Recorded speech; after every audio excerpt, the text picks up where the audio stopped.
ही सगळी कामं कधी आता लपून राहिलेलं नाही. त्यामुळे ह्याचं सत्ता ही जनतेसाठी का स्वतःसाठी हा सगळ्यांनी जे त्या नेत्यांनी ते बघितलं पाहिजे आणि याच्यामध्ये पाच पवारांची चूक असेल तर त्यांच्यावर कारवाई झालीच पाहिजे. दरम्यान जमीन व्यवहार प्रकरणामध्ये पार्थ पवार यांच्यावरती आरोप होत आहेत आणि या प्रकरणामध्ये अजित पवार यांचा संबंध असला नसला तरी देखील चौकशी पूर्ण होईपर्यंत त्यांनी राजीनामा द्यायला हवे अशी मागणी एकनाथ खडसेंनी केली आहे.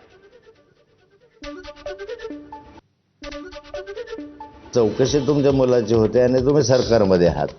ते चौकशी निष्पक्षपातीपणे होईल याच्यावर विश्वास बसत नाही. कारण आपल्याच मुलाची चौकशी आपलेच उपमुख्यमंत्री करताय किंवा त्यांचं सरकार करताय त्याच्यामध्ये काही बाहेर निघलं असं नाही आहे. आणि त्यामुळे चौकशी पूर्ण होईपर्यंत पूर्ण राजीनामा द्यायची मागणी नाही. चौकशीमध्ये जर निर्दोष असेल तर तुमचा राजीनामा मागे घ्या.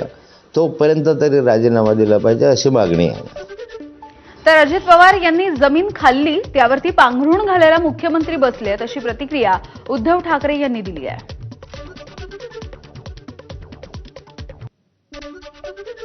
कसलं प्रकरण आहे?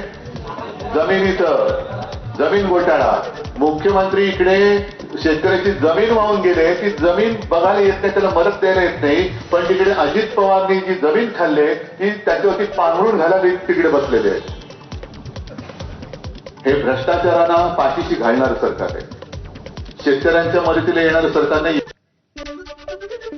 अन्न व औषध प्रशासन मंत्री आणि राष्ट्रवादीचे नेते नरहरी झिरवाळ यांनी देखील पार्थ पवार यांच्यावरच्या आरोपांचं खंडन केलंय. विरोधकांना काहीतरी मुद्दा हवा असतो पण असे आरोप अजित पवार यांच्या अंगबळणी पडले आहेत. आम्ही त्यांच्या सोबत आहोत. पार्थ पवार यांनी काहीही केलेलं नाही असं नरहरी झिरवाळ म्हणाले. योग्य असेल तिथं बाजू आणि ते शेवटी एकाचे एक आहेत आणि एकाचे एक आहेत म्हणूनच नाही, पण विरोधक ज्या पद्धतीनं सांगतात त्या पद्धतीने त्यांना ते माहित आहे जवळचं, त्याच्यामुळे चुकीचं आहे म्हणून ते सपोर्ट करतात. म्हणजे पार्थ पवारांचा संबंध आहे असं म्हणायचं? संबंध नाही. पुण्यामध्ये पार्थ पवार यांच्या विरोधामध्ये मनसेनं आंदोलन केलंय. मनसेकडून खडकमाळ तहसील कार्यालयावरती आंदोलन करण्यात आलं. तहसील कार्यालयाच्या समोर जिथे हे दस्त करण्यात आलं होतं तिथेच मनसेनं जोरदार आंदोलन केलं. यावेळेला अजित पवार यांनी राजीनामा द्यावा अशी मागणी आंदोलकांनी केली आहे.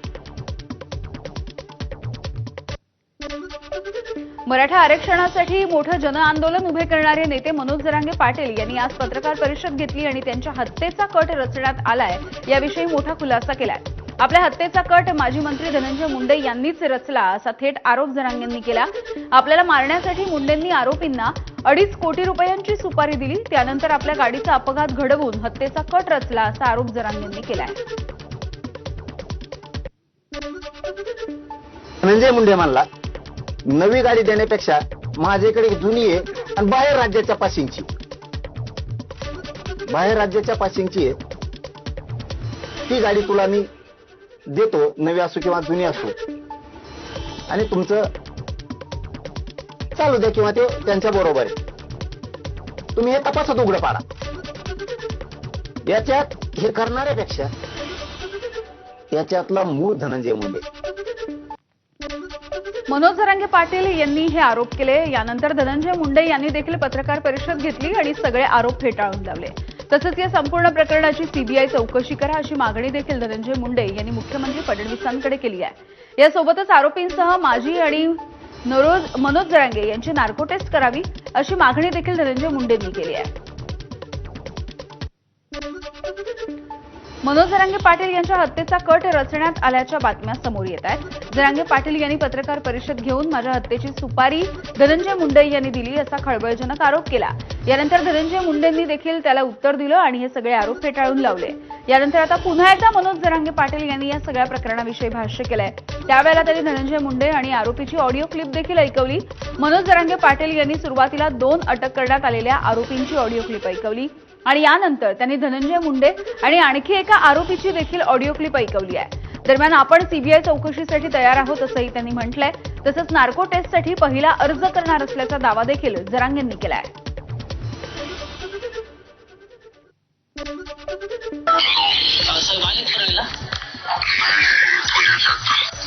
साहेब काय करायचं?